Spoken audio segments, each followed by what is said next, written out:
So hello everyone, welcome to the Chauhan vision. मैं आपका दोस्त, आपका मित्र प्रदीप आपके सामने बताने जा रहा हूँ कि हम आज जो डिस्कशन करने वाले हैं वो सिंपल होगा। ठीक है,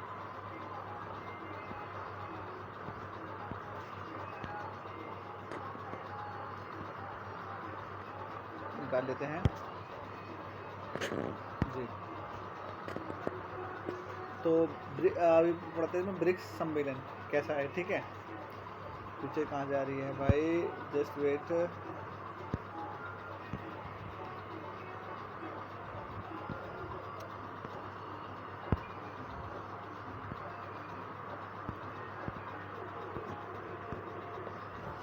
ठीक है, ब्रिक्स शिखर सम्मेलन में भारत की चिंता है। ब्रिक्स, आपको पता होगा ब्रिक्स क्या है। ब्रिक्स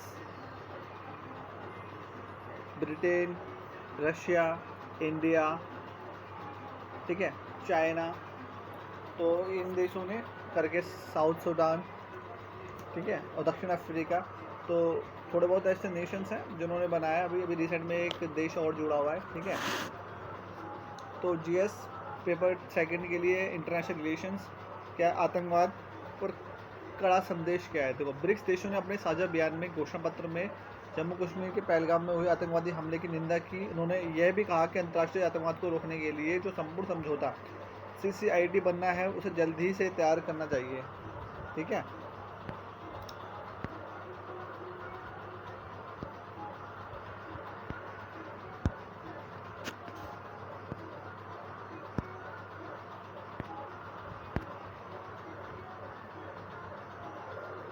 और उसमें क्या, उसमें अब पढ़ते हैं UN सुरक्षा परिषद में सुधार की बात क्यों। देखो सिंपल ये स्टोरी क्या है, सुधार क्यों आवश्यकता है। देखो UN में 5, मतलब आपको पता है वीटो पावर, आपको पता होगा वीटो पावर 5 नेशंस के पास है। ठीक है, China, USA, Russia, France, Britain, ठीक है, इन देश के पास है।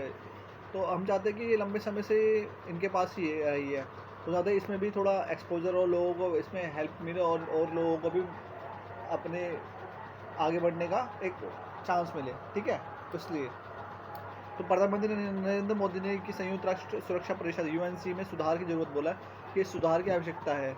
ठीक है, और उन्हें वैश्विक व्यवस्था के बाद जो ज़्यादा प्रतिनिधित्व देने वाली विश्वसनीय है। ठीक है, और उन्होंने ऐसी वैश्विक व्यवस्था की बात की जो ज़्यादा प्रतिनिधित्व देने वाली एक विश्वसनीय हो। भारत की स्थिति और सुझाव क्या है। देखो भारत की स्थिति क्या है इस समय। ठीक है, इन्होंने कहा कि विकासशील देशों जैसे अफ्रीका, एशिया देशों के अंतर्राष्ट्रीय संस्थाओं में ज़्यादा आवाज़ मिलनी चाहिए। ठीक है, और यहाँ पे थोड़ी बहुत ज़्यादा कम रिप्रेजेंटेटिव है, तो इस वहाँ पे उनका भी रिप्रेजेंटेटिव होना चाहिए अगर आप एक ग्लोबल मान के चल रहे हो। ठीक है, ऐसे वासुदेव कुटुंबकम है ना, वैसे करके उस प्रोसेस में तो सभी को बोलने का और समझने का और अपनी बात रखने का पूरा मौका मिलना चाहिए। ठीक है, इस हिसाब से अब हमारा दूसरा पॉइंट ये बोला जाता है, इसमें बोला जा रहा है कि जैसे कि बाद में बताइए कैसे आज वैश्विक व्यवस्था में विकासशील देशों के साथ कैसे भेदभाव हो रहा है। ठीक है, और उसका समर्थन, और भारत में ब्रिक्स विस्तार यानी कि एक नए सदस्य जोड़ने का समर्थन किया और कहा कि इंडोनेशिया को भी इस सदस्य बनाना चाहिए, ठीक है। पर अब प्रधानमंत्री मोदी की 5 देशों की यात्रा की भारत की रणनीति। ठीक है, ऐसे करके आप GS पेपर 2 के लिए अंतर्राष्ट्रीय संबंध में एक और है यात्रा के संदेश, गाना, त्रिनाद टैबोको, अर्जेंटीना, ब्राज़ील और नामिया।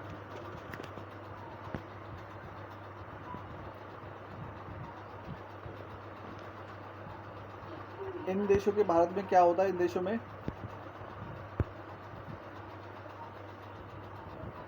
ये कहाँ से आ गया।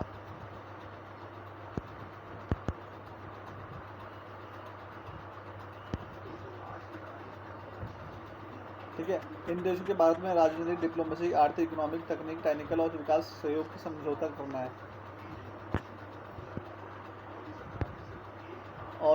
और इसके लिए क्या बोला कि ये डिप्लोमेटिक मतलब इन देशों के साथ भारत के राजनीतिक, डिप्लोमेटिक, आर्थिक, इकोनॉमिक और तकनीकी, टेक्निकल और विकास सहयोग को मजबूत करना है। सिंपल सी बात है कि भाई अगर हमें डेवलपमेंट चाहिए तो सभी को मिला के और साथ साथ में काम करना पड़ेगा। ठीक है, इसलिए तो बोला यात्रा की मुख्य बातें, क्यों यात्रा की और क्या रीज़न क्या निकले उसके और क्या सॉल्यूशन निकला। ये किसी भी भारतीय प्रधानमंत्री की 30 साल में पहली आधिकारिक यात्रा है, 30 साल में पहली बार, ठीक है। घाना पश्चिम अफ्रीका जैसे तेज़ी से बढ़ती अर्थव्यवस्था में से एक है। ये भारत के बीच में व्यापार और निवेश रिश्ते में लगातार मजबूत हो रहे हैं। घाना अफ्रीका संघ इकोवास पश्चिम अफ्रीका देशों के आर्थिक संगठन में महत्वपूर्ण भूमिका निभाता है, ठीक है।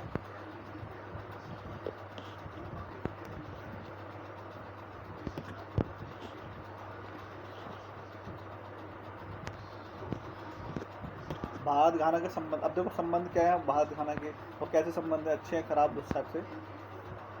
तो भारत घाना के संबंध में एक्सपोजर सबसे बड़ा खरीदार है, ठीक है। भारत सबसे बड़ा खरीदार है, उसके लिए एक्सपोजर में, ठीक है। और खासकर सोना गोल्ड 70% से ज़्यादा है, ठीक है। और कहीं ना कहीं चाइना भी इसी मतलब अफ्रीका के रीजन में ही अपने आप को वो चाहता है, ठीक है, डेवलपमेंट करना और वहाँ के रिसोर्सेज निकालना यूज़ करना। दोनों देशों के रिश्तों की अब समग्र साझेदारी को पे ऐसी पार्टनरशिप आ रही है जिनमें से खाद्य सुरक्षा, दवाओं का उत्पादन और विकास सहयोग जैसे मुद्दे पर काम होगा। घाना अफ्रीका में वैक्सीन बनाने में केंद्र में एक दिशा में काम कर रहा है। बाद में घाना के बीच में इन देशों का सहयोग है, रक्षा सहयोग बढ़ेगा, देश नहीं क्षेत्रों में सहयोग बढ़ेगा। रक्षा प्रशिक्षण में समुद्री सुरक्षा, नेवी सिक्योरिटी, हथियार और उपकरण की आपूर्ति और साइबर सुरक्षा, ठीक है। भारत की यूपीआई डिजिटल भुगतान प्रणाली भी घाना में लागू किया जाएगा और इसके साथ ही महत्वपूर्ण तकनीकी की खोज भी साथ में मिलकर काम आएगी, ठीक है। और भारत की यूपीआई देखो, अगर भारत की अगर यूपीआई अलग अलग नेशन में चलेगी तो वही देश के लिए अच्छा है, देश के लिए हित में है, ठीक है, ठीक है। यूपीआई डिजिटल में लागू होगा, इसके लिए महत्वपूर्ण खनिजों की खोज भी साथ में मिलकर काम होगा। प्रधानमंत्री मोदी को घाना सबसे बड़े नागरिक मिला order of the star of घाना से सम्मानित है, ठीक है। ये थोड़ा यहाँ पर वो देखने ना थोड़ा, ठीक है, तो हो सकता है ये पूछ जाए, ठीक है। भारत और त्रिनाद टैबोको टी संबंध क्या है?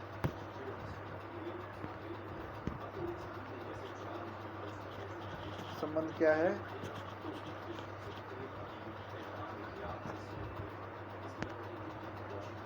$1999 के बाद किसी भारतीय प्रधानमंत्री की पहली आधिकारिक यात्रा। करीब 40 से 45% प्रवासी भारतीय इस देश में रहते हैं, जो कि एक कैरिबियन क्षेत्र में सबसे अधिक है। इस देश के प्रधानमंत्री और राष्ट्रपति दोनों ही भारतीय मूल की महिलाएं हैं। इस देश की प्रधानमंत्री और राष्ट्रपति दोनों ही भारतीय मूल के। सोच रहे हो, ऋषि सुनक ब्रिटेन का मसीह, ठीक है। और यात्रा के दौरान भारतीय प्रवासियों की TNT में आने वाली 180 वर्षगांठ बनाई गई। दोनों देशों के बीच में आर्थिक चीज़ें मजबूत हुए, ठीक है। और साल 2024 से 25 में व्यापार 341 बिलियन तक पहुंच गया, जो अच्छी बात है।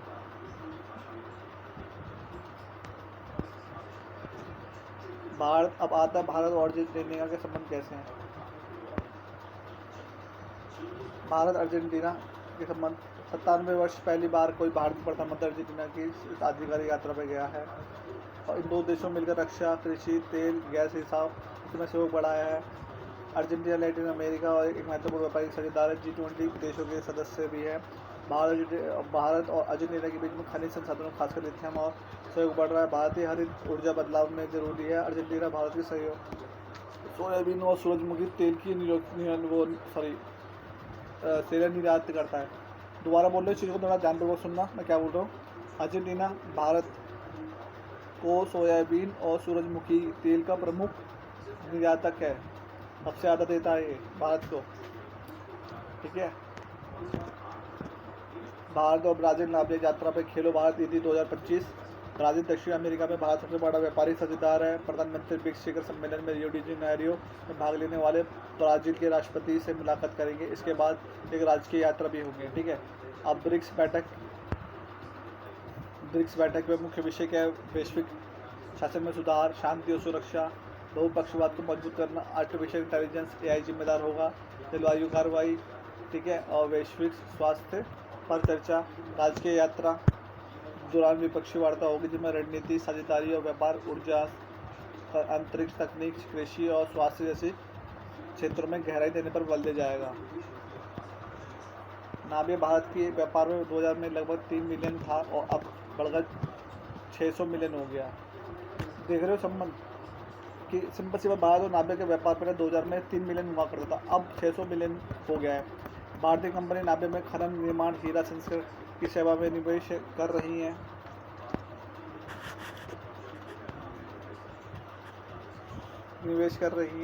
और 2022 में प्रधानमंत्री द्वारा नाभिक में लाए गए 8 चीते मध्य प्रदेश के कुरनूल पार्क में छोड़े गए हैं।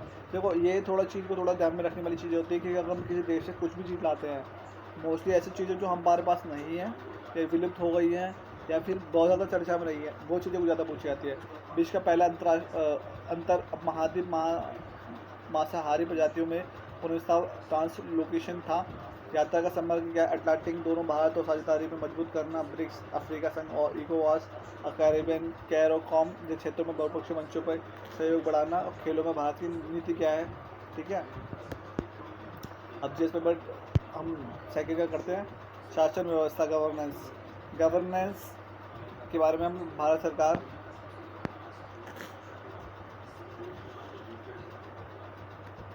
केंद्र सरकार ने हाल ही में खेलो भारत नीति 2025 को मंजूरी दी है और एक व्यापार राष्ट्रीय खेल नीति है, ठीक है, और जिसका उद्देश्य है खेलों के माध्यम से विकसित भारत का निर्माण करना, खेलो सर्विस में विकसित करना है, ठीक है, और 5 पिलर फ्रेमवर्क प्रस्तावित करता है, ठीक है।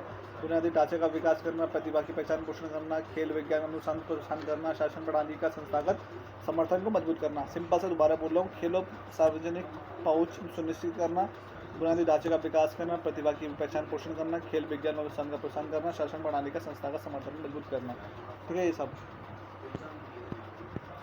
भारत की नई फुटबॉल नीति क्या है, तो भारत की फुटबॉल नीति क्या है तो हम देखते हैं। इसमें क्या है कि ये नीति भारत खेलों, खासकर फुटबॉल को बढ़ावा के लिए बनाई गई थी। इसका उद्देश्य होता है भारत के महाशक्ति बनना और भारत का लक्ष्य प्राप्त करना, भारत के लक्ष्य प्राप्त करना। क्या है रणनीति में क्या है, फुटबॉल का एक खास जरूरी खेल मानकर इस देश के लिए विकास के लिए हिस्सा हो, प्रवासी भारतीय प्रतिभा का उपयोग करना, विदेश में रहने वाले भारतीय मूल के फुटबॉल खिलाड़ियों के लिए पहचान के लिए एक अच्छा रंग मंच देना, ठीक है, तो एक टीम से जोड़ना, ऊपर से गांव के शहरों तक फुटबॉल को पहुँचाना, ज़मीनी स्तर पर खेलों को बढ़ावा देना और ताकि बच्चों को फुटबॉल में खेल सकें।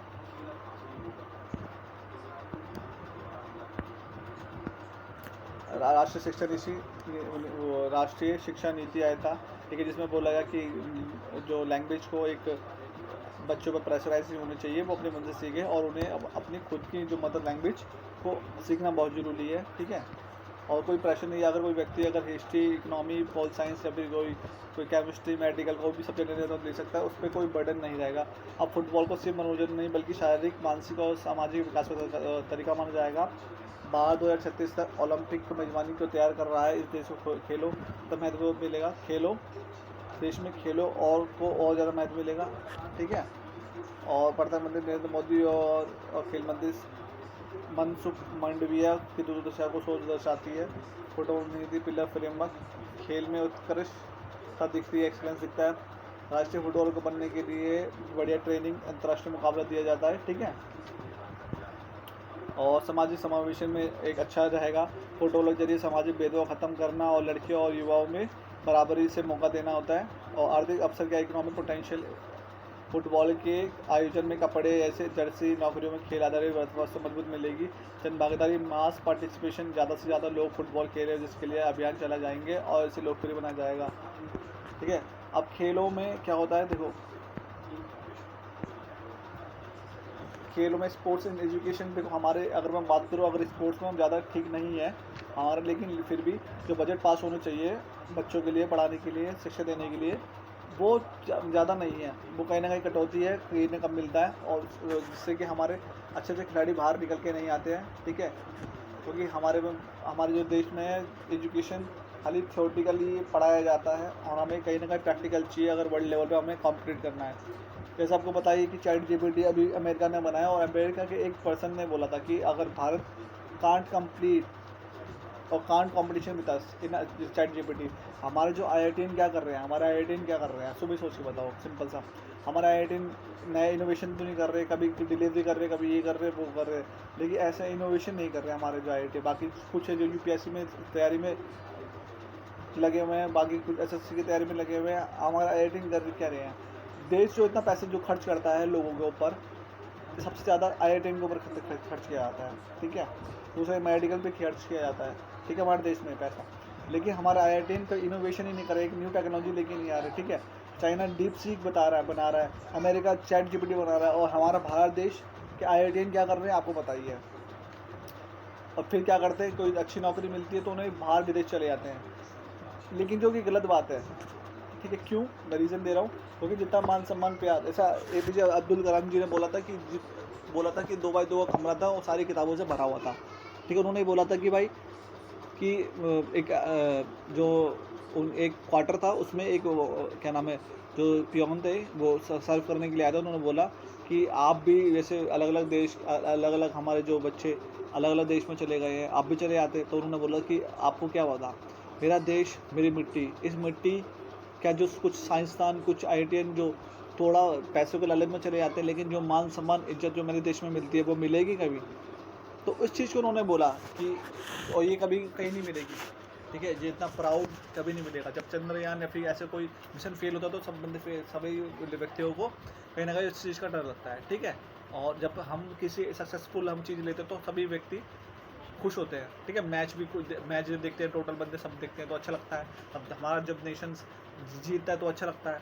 तो और कमी है तो है हम में ही है कमी, ठीक है। हम किसी को ब्लेम नहीं कर सकते, क्योंकि हम में से कोई व्यक्ति जीत के ही चुनाव में लड़ता है, हम में से कोई व्यक्ति ही मर्डर करता है, और हम में से कोई व्यक्ति देश का प्रधानमंत्री बनता है, और हम में से ये व्यक्ति कलेक्टर बनता है, और हम में से व्यक्ति कलेक्टर बनने के बाद में घूस घास करता है, ठीक है, जो कि देश के लिए अच्छा नहीं है, ठीक है। और बड़े बड़े केस बाहर निकल के आते हैं।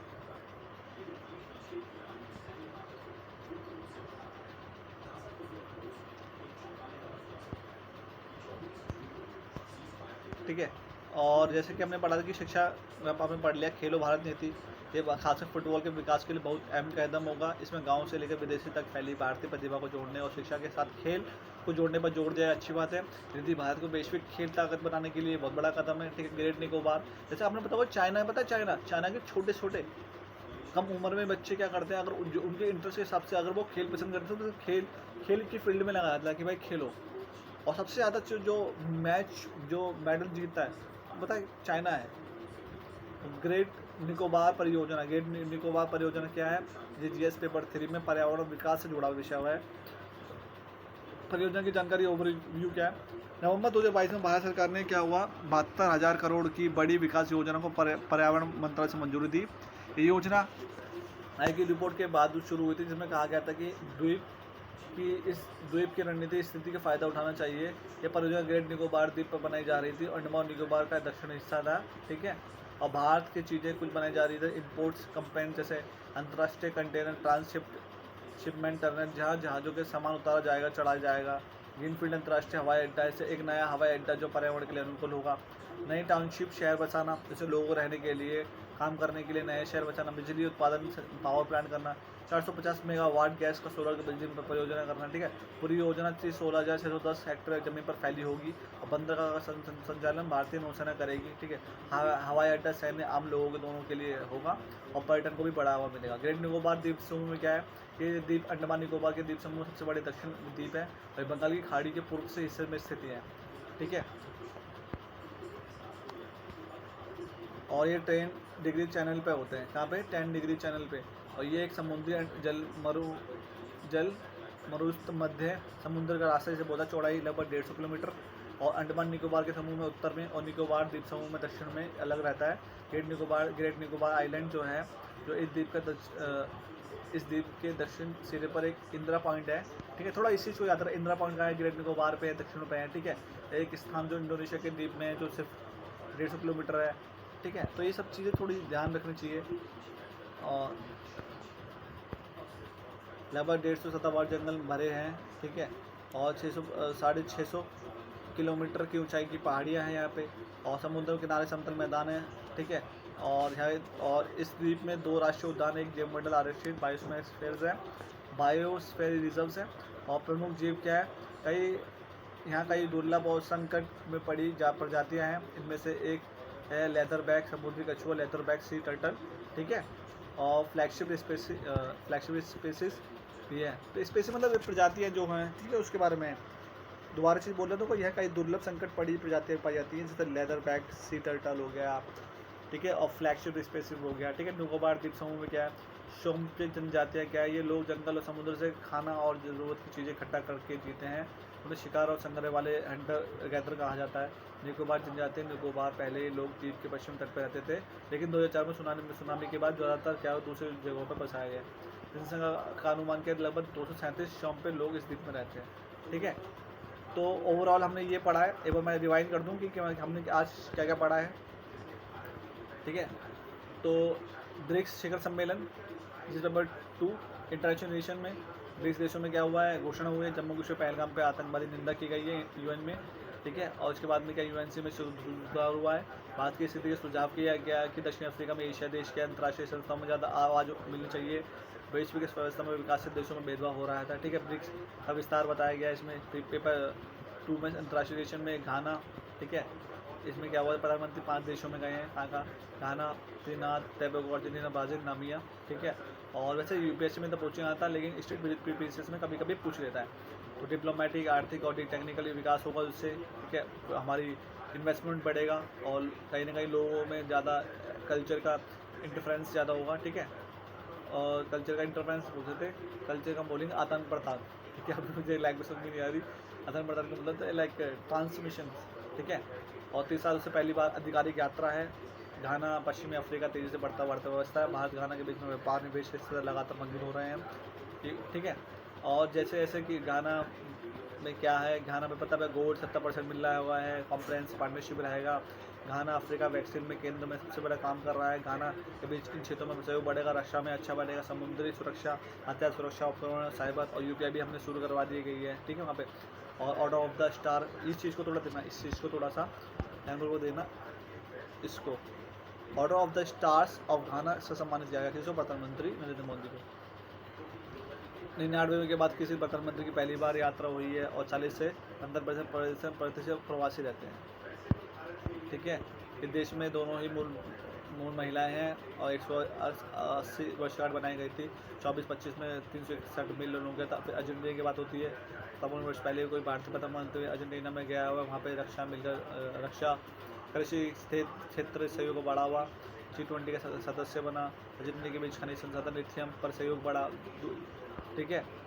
भारत और अर्जेंटीना के बीच में खनिज संसाधनों में खासकर लिथियम सहयोग बढ़ा, जो भारत के हरित ऊर्जा बदलाव के लिए जरूरी है। अर्जेंटीना भारत के सोयाबीन और सूरजमुखी वाला तेल सूरजमुखी तेल का प्रमुख निर्यातक है। ब्राज़ील नामिया क्षेत्र, खेलो नामिया का यात्रा तथा खेलो भारत नीति, ब्राज़ील नामिया यात्रा, खेलो भारत नीति। दक्षिण अमेरिका में भारत सबसे बड़ा व्यापारिक देश है। ब्रिक्स सम्मेलन रियो डी जेनेरियो 1992 में क्या हुआ था, पृथ्वी सम्मेलन क्या आता है कि, ठीक है, बहुत बड़ा वो हुआ था। तो वैश्विक सुधार करना, शांति सुरक्षा बहुपक्षीय मजबूत करना, आर्टिफिशियल इंटेलिजेंस को जिम्मेदारी से उपयोग करना। जिम्मेदारी से उपयोग मतलब समझ में आ रहा है, जिम्मेदारी से ऐसे नहीं कि बॉम्ब कैसे बनाऊँ, ये कैसे बनाऊँ, ऐसी चीज़ें नहीं करनी। जलवायु कार्रवाई, वैश्विक स्वास्थ्य पर चर्चा, राष्ट्रीय यात्रा के 2 पक्ष में रणनीति, साझेदारी, व्यापार, ऊर्जा, अंतरिक्ष, तकनीकी, स्वास्थ्य को देखा। नामिया 2000 में 3 मिलियन, फिर बाद में 600 मिलियन। और खनन निर्माण 2022 में 8 चीते मध्य प्रदेश से छोड़ाए गए थे, ठीक है। तो ये सब चीज़ें हमने जो पढ़ी हैं आज, ठीक है। फिर 1 जुलाई का फुटबॉल हुआ, ठीक है। फिर भारत की नई फुटबॉल नीति, जिसमें फुटबॉल के लिए खासकर लोगों को बढ़ावा मिले, बच्चों को बढ़ावा मिले, फुटबॉल को जरूरी खेल मानकर इसको भी कहीं ना कहीं वो मिलना चाहिए, इंपॉर्टेंस मिलनी चाहिए। विदेश में रहने वाले लोगों को इसके प्रति अवेयर होना चाहिए, ज़मीनी स्तर पर को बढ़ावा देना चाहिए फुटबॉल में, ठीक है। राष्ट्रीय शिक्षा नीति आई, स्कूल कॉलेज में पढ़ाई खेलों में जरूरी हिस्सा होना चाहिए। अब फुटबॉल को सिर्फ मनोरंजन नहीं बल्कि शारीरिक और मानसिक और सामाजिक विकास का तरीका भी बनाना चाहिए। 2036 ओलंपिक की मेजबानी तैयारी कर रहा है, इससे देश में खेलों को ज़्यादा महत्व मिलेगा। इस प्रधानमंत्री नरेंद्र मोदी और यह प्रधानमंत्री नरेंद्र मोदी खेल मंत्री मनसुख मंडाविया की दूरदर्शी सोच को दर्शाती है। अच्छी बात है खेल में उत्कृष्टता बोर्ड बनेगी, सामाजिक समावेशन होगा, आर्थिक अवसर मिलेंगे, जन भागीदारी होगी। ठीक है, तो ये शिक्षा में खेल है, भारत नीति, ग्रेट इंडियन निकोबार, फिर मैंने बताता हूँ वहाँ पे उसमें कि यहाँ पे एक जो छोटी छोटी चीज़ें, ग्रीनफील्ड अंतर्राष्ट्रीय हवाई अड्डा बनाया जाएगा, अंतर्राष्ट्रीय कॉन्ट्रैक्टर शिपमेंट टर्मिनल होगा। ठीक है, और जैसे जैसे धीरे धीरे यहाँ पे और बिजली के लिए पावर प्लांट भी बनाया जाएगा। ठीक है, ग्रेट निकोबार द्वीप समूह, और इसके अंदर एक 10 डिग्री चैनल भी होता है। ठीक है, और जैसे जैसे ग्रेट निकोबार इंदिरा पॉइंट है यहाँ पे। ठीक है, उष्णकटिबंधीय सदाबहार जंगल, हमेशा हरे भरे जंगल रहते हैं इसमें, और 650 मीटर की ऊंचाई पहाड़ियाँ होती है, तटीय मैदान होते हैं, 2 राष्ट्रीय उद्यान, एक जैवमंडल राष्ट्रीय बायोस्फीयर, दुर्लभ संकट प्रजातियाँ। ठीक है, और लेदर बैक सी टर्टल और फ्लैगशिप सोम, और यहाँ पे क्या है, निकोबार द्वीप समूह में क्या था, सौम फिर जनजातियाँ हैं और निकोबारी जनजातियाँ हैं, 2 जनजातियाँ हैं वहाँ पे। ठीक है, और जनसंख्या का अनुमान है 227 लोग इसमें रहते हैं। ठीक है, तो thank you so much, like and subscribe. ठीक है, हम ज़्यादा बढ़ाएंगे नहीं, हम चाहते हैं कि 30 मिनट में आपको अच्छे इंपॉर्टेंट लेक्चर मिल जाए, तो आपके लिए भी हमारे लिए भी बेस्ट रहेगा। ठीक है, तो लाइक सब्सक्राइब करें। Thank you so much.